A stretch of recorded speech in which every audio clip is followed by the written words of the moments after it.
Hello दोस्तों, आप लोग कैसे हैं। आशा करता हूं कि आप लोग अच्छे और स्वस्थ होंगे। आज सनी सर फिर एक नए टॉपिक के साथ आज का टॉपिक बतलाने जा रहे हैं। द्विघात समीकरण प्रश्नावली 4.4 के प्रश्न संख्या 5 बतलाएंगे। आप लोग सोच रहे होंगे कि सर प्रश्न संख्या 4, 3, 2, 1 कहाँ गया। तो इससे पहले वाले वीडियो में हम बतला चुके हैं। अगर आप लोग उस वीडियो को नहीं देखे हैं तो इस वीडियो के डिस्क्रिप्शन में एक लिंक दे देंगे, एक बार जरूर जाकर उस वीडियो को देख लीजिएगा। एक और अति आवश्यक सूचना बतला देते हैं कि अब द्विघात आज से समाप्त हो गया है। अब अगला जो चैप्टर आएगा त्रिकोणमिति के परिचय से आएगा। तो त्रिकोणमिति का परिचय पढ़ाना इसलिए जरूरी है क्योंकि वहां से बिहार बोर्ड 25 नंबर का पूछता है। इसलिए अगला जो मतलब क्लास आएगा वो त्रिकोणमिति के परिचय से आएगा। और ये जो आप प्रश्न देख रहे हैं, ऐसा प्रश्न को बिहार बोर्ड बार बार 2 नंबर में पूछते रहता है। तो सबसे पहले प्रश्न को पढ़ लेते हैं कि क्या पूछता है। बोला कि क्या परिमाप 80 मीटर तथा क्षेत्रफल 400 मीटर स्क्वायर के एक पार्क को बनाना संभव है। यदि है तो उसकी लंबाई और चौड़ाई ज्ञात कीजिए। तो सबसे पहले देख लीजिए संभव है या नहीं, उसको तो मतलब हमको नहीं है। सबसे पहले यहाँ पर बोला है कि लंबाई और चौड़ाई। जब लंबाई और चौड़ाई अगर कुछ भी मालूम नहीं रहता है तो वहां पे क्या करते हैं, मान लेते हैं। तो सबसे पहले मान लेंगे,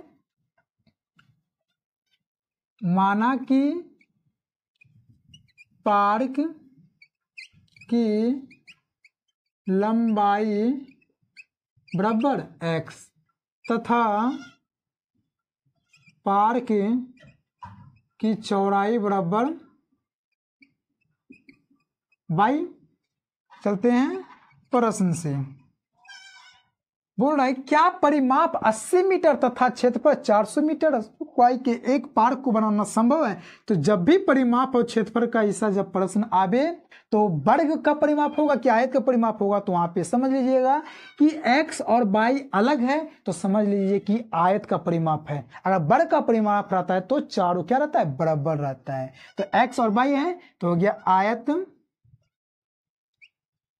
की परिमाप बराबर कितना दिया हुआ है, 80 मीटर। तो आयत का परिमाप होता है 2 इंटू लंबाई प्लस चौड़ाई बराबर कितना हो गया, 80। देखिए 2 इंटू लंबाई मेरा कितना है, x है, प्लस चौड़ाई कितना है, y बराबर 80।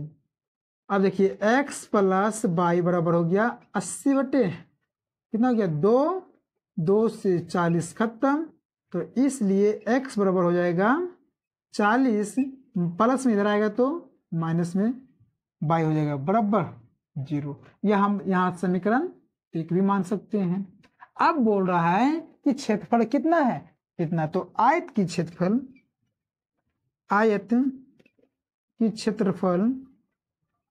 क्षेत्रफल कितना दिया हुआ है, 400।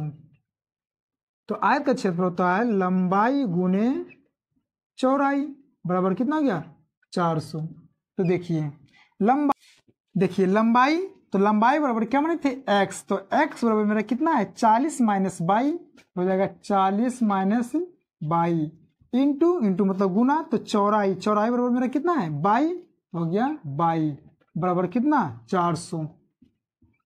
देखिए 40 गुना y करेंगे तो क्या होगा, 40y minus plus minus y गुना y करेंगे तो y स्क्वायर बराबर 400।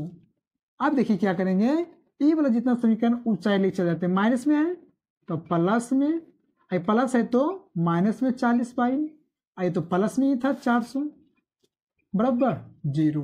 देखिए अब क्या करेंगे, पहली संख्या और अंतिम संख्या को गुना करेंगे तो पहली संख्या 1 गुना अंतिम संख्या कितना है, 400।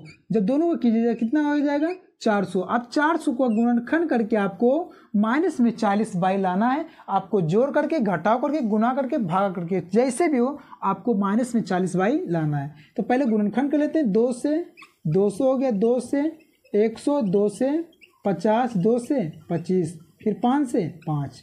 अब देखिए कितना लाना है, 40 लाना है।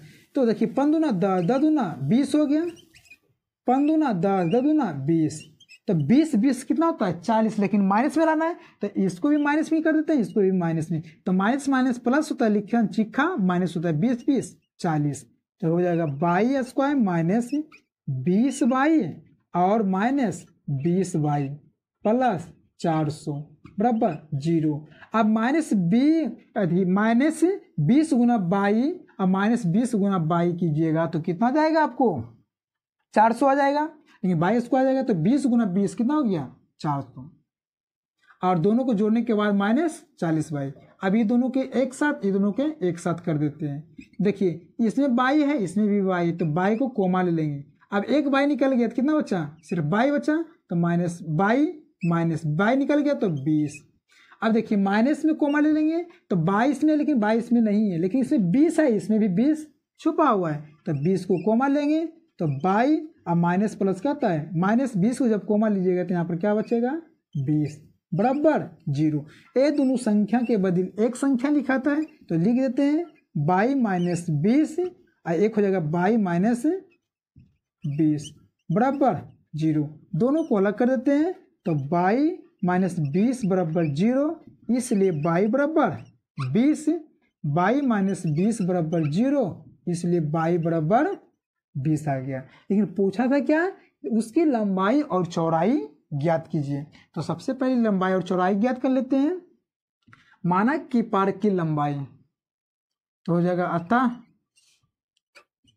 पार्क की लंबाई बराबर क्या माने थे x, तो x का मान मेरा कितना आ गया, x का मान आ गया, x का मान कितना था, देखिए x का मान था 40 माइनस 22 था, तो देखिए 40 में से बाई का मान कितना आया था 20 आया था, कितना आया था 20, तो 20 घटेगा 40 में से 20 जाएगा तो कितना बचेगा 20, तो पार्क की लंबाई आ गया 20। अब पार्क की चौड़ाई, पार्क की चौड़ाई बराबर क्या मान थे बाई, तो बाई का मान कितना आया था 20, तो 20 हो गया आपका आंसर। अगर आप इस तरीके से बिहार बोर्ड में बनाएंगे तो आपका एक भी नंबर बिहार बोर्ड नहीं काटेगा। अगर आपको ये वीडियो पसंद आए तो इस चैनल को सब्सक्राइब कीजिए, इस वीडियो को उन दोस्तों को पास शेयर कीजिए जो कक्षा 10 में पढ़ रहे हैं, उनके पास जरूर इस वीडियो को शेयर कीजिए। और नेक्स्ट वाला जो क्लास आएगा वो त्रिकोणमिति के परिचय से आएगा, इसलिए इस वीडियो को अधिक से अधिक शेयर कीजिए। मिलते हैं नेक्स्ट वीडियो में। जय हिंद, जय भारत, वंदे मातरम।